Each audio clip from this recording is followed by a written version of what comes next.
ડાકોર પૂજારી સેવકનો video viral થવાનો મામલો સામે આવ્યો છે। વિષ્ણુ પ્રસાદ સેવકે માફી માંગી છે।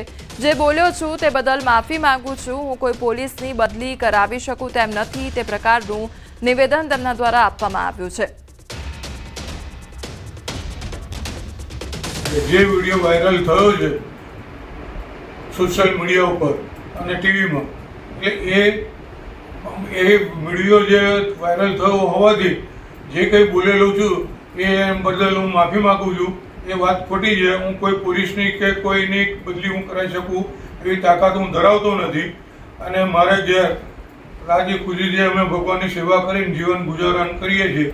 અને જે કોઈને મન દુઃખ થયું હોય કે બીજું કંઈ તકલીફ હોય એ બદલ હું દરેકની પોરબંદર મહાનગરપાલિકા દ્વારા ડિમોલેશનની કામગીરી હાથ ધરવામાં આવી હતી અને પોરબંદર મનપા દ્વારા જ્યુબિલી પાણીના ટાંકા નજીક પમ્પિંગ સ્ટેશન બનાવવાનું આયોજન હોવાથી અહીં આવેલી જે તે વખતે ગ્રામ પંચાયત દ્વારા લીઝ પર અપાયેલ દુકાનો કે જેની લીઝ પૂર્ણ થઈ ગઈ હોવાથી દુકાનોની જગ્યા ખાલી કરવા માટે નોટિસ અપાઈ હતી।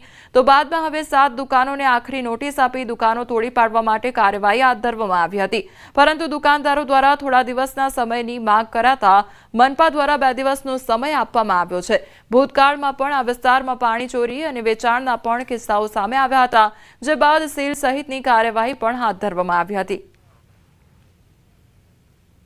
આપડ ગ્રામ પંચાયત દ્વારા કેટલાક ત્યાંના લોકો છે એમને દુકાનો રાખવા માટેની જગ્યા આપવામાં આવે એવી જે દુકાનો આપવામાં આવેલી હતી એવા પૈકીના લગભગ 6 થી 7 વ્યક્તિઓને ત્યાં નોટિસ આપવામાં આવી છે।